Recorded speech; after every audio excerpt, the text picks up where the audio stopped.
Konsep dasar publikasi ilmiah.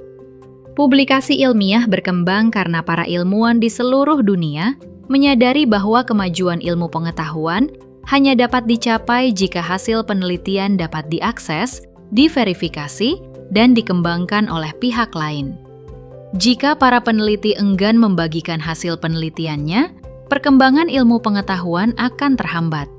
Oleh karena itu, publikasi ilmiah menjadi fondasi utama dalam membangun ekosistem penelitian yang kolaboratif dan memungkinkan ilmu pengetahuan berkembang secara berkelanjutan. Memahami konsep dasar publikasi ilmiah melalui perspektif sejarah dan filosofis sangat penting, karena memberikan landasan yang kuat mengenai alasan setiap akademisi dan peneliti harus mempublikasikan hasil karyanya. Publikasi ilmiah bukan sekedar formalitas administratif atau syarat kenaikan pangkat, tetapi juga bagian integral dari tanggung jawab moral seorang peneliti untuk berkontribusi pada kemajuan peradaban manusia. Dengan pemahaman ini, publikasi ilmiah tidak lagi dipandang sebagai beban, tetapi sebagai kehormatan dan kontribusi nyata terhadap perkembangan ilmu pengetahuan serta peningkatan kesejahteraan umat manusia. Definisi publikasi ilmiah. Publikasi secara etimologis berasal dari bahasa Latin publicare yang berarti mengumumkan atau menyampaikan sesuatu kepada khalayak umum.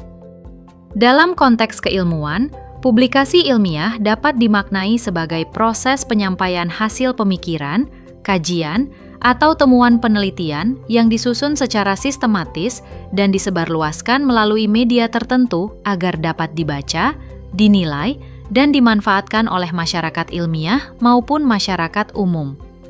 Dalam konteks pendidikan tinggi di Indonesia, publikasi ilmiah merupakan salah satu indikator utama kinerja akademik dosen dan mahasiswa sebagaimana diatur dalam Permenristekdikti Nomor 20 Tahun 2017.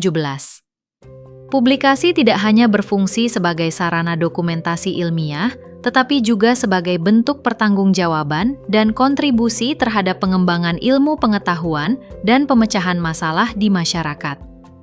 Banyak kalangan akademik belum sepenuhnya memahami arti publikasi ilmiah. Sebagian masih memandangnya sebagai kewajiban administratif. Kondisi ini menyebabkan rendahnya kualitas artikel ilmiah, maraknya praktik plagiarisme, dan meningkatnya jumlah predator. Muslim et al. 2025. Fenomena tersebut menunjukkan bahwa urgensi publikasi belum diiringi dengan pemahaman yang mendalam mengenai makna prosedurnya. Tujuan publikasi ilmiah. Secara umum, tujuan publikasi ilmiah diklasifikasikan ke dalam 3 pilar utama yang saling berkaitan, yaitu diseminasi, penyebarluasan pengetahuan, validasi, penjaminan mutu, serta dokumentasi, pengarsip. Ketiga pilar ini tidak berdiri sendiri, melainkan bagi dari satu sistem komunikasi ilmiah yang utuh dan saling menopang. Berikut penjelasan tujuan publikasi ilmiah. Diseminasi, penyebarluasan pengetahuan. Diseminasi merupakan proses penyebaran informasi, pengetahuan, atau hasil penelitian kepada audiens yang lebih luas, termasuk komunitas akademik dan masyarakat umum.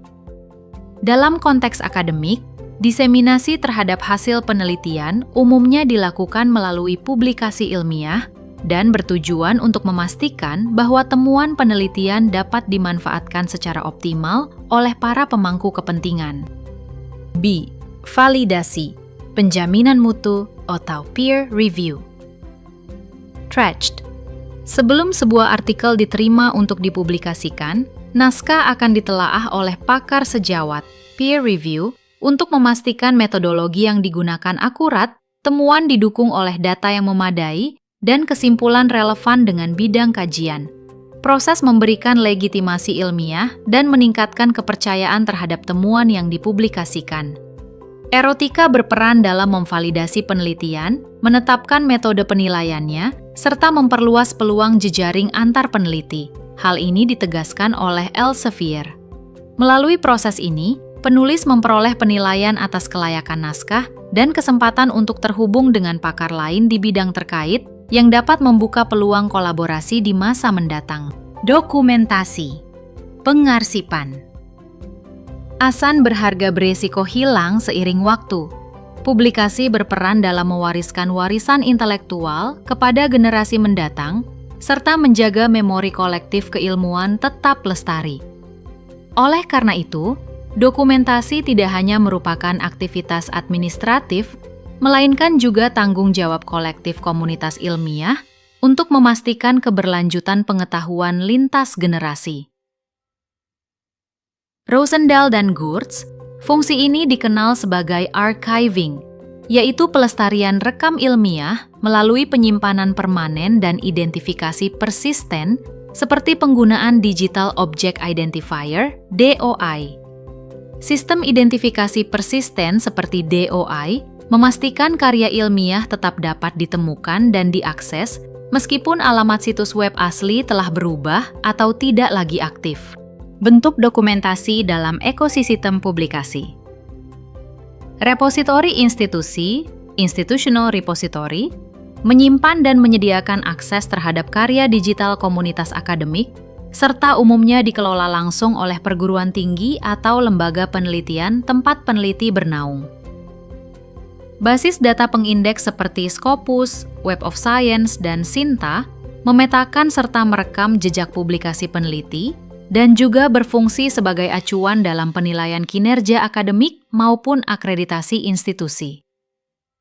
Praktik sitasi terstandardisasi menghubungkan karya baru dengan karya-karya sebelumnya, sehingga mendukung proses dialogis dalam sains dan memungkinkan penelusuran genealogi gagasan dari waktu ke waktu.